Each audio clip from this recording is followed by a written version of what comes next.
So when he's done that, you other guys can jump on there if you want. Yeah, no, that's Okay then.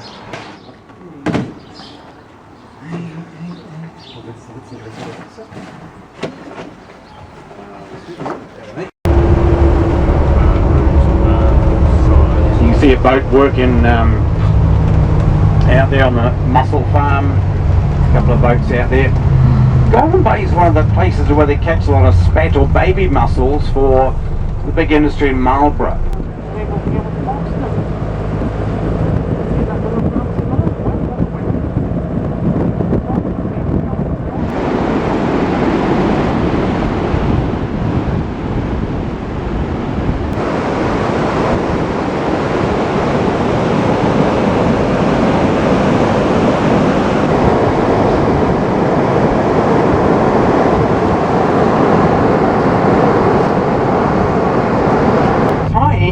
Minute pieces of the Southern Alps. You see, we do a lot of recycling in Golden Bay. We don't like wasting stuff.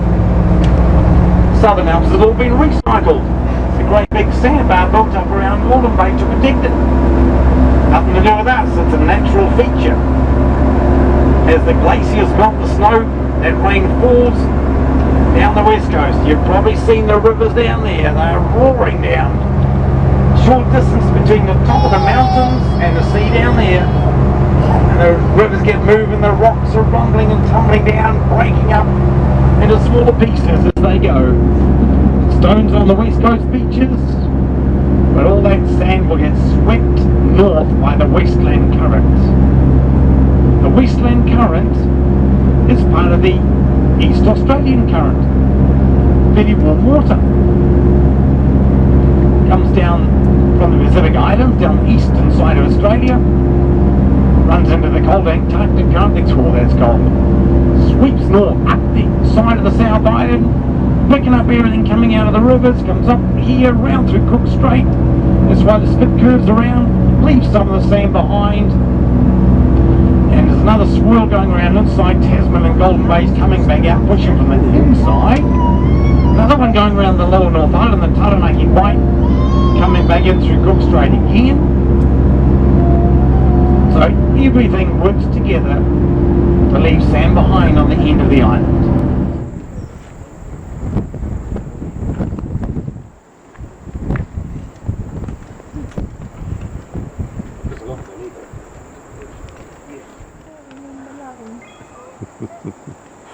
Can't be helped. One of those things.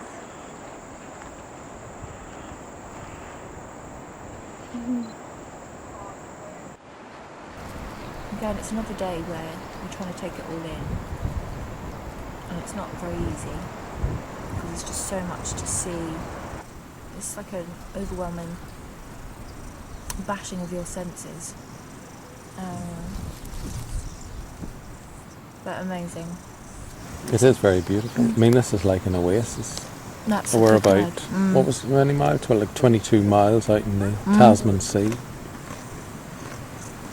And here's a little collection of houses, as well as the lighthouse, trees, grass. It's very colonial, isn't it?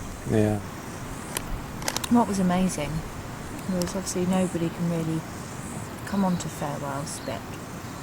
And I'm not sure how many the bus takes, but there was just, 10 of us on a beach, massive beach. Very few people. Yeah, we're the only people here. That's just something we don't experience.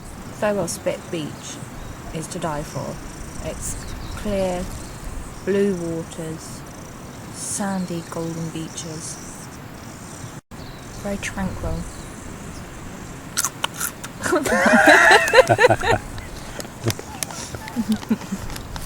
I found a possum up the end of this one time. Still alive, soaking wet. It scampered around, the wave must have come and he shot up there. And the wave, the tide was coming and he couldn't get it back out. So he was not very happy, but I left him there because I wasn't going to tangle with between one side of the road and the other, isn't it? It's got the same canopy over top, but there's no farm animals, lots of ferns and undergrowth. That's how it should be. They use gorse a bit for a nursery plant now, but it's not the ideal way. This is the ideal way.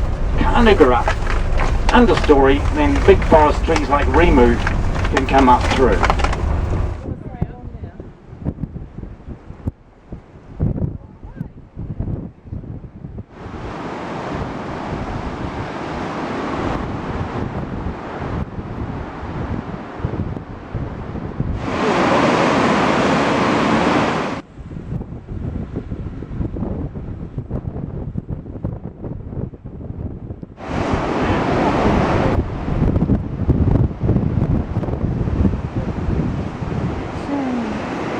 broken my camera with the sand.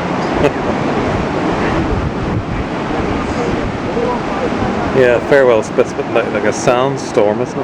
Yeah, I'm sure. Combination of dry sand. I'm sure eventually it'll all fall out. I hope.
So we're in an historic graveyard in Collingwood,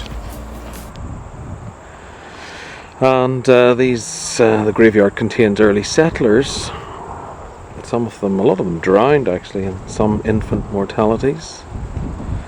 And also the land that you see in front of me was at one point planning to be the capital of New Zealand.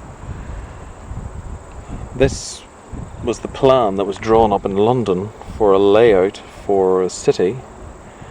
Collingwood got its wealth from the gold mining, but as quickly as the gold mining came, it went down the west coast. So that plan was abandoned, and thankfully we're just left with these beautiful views.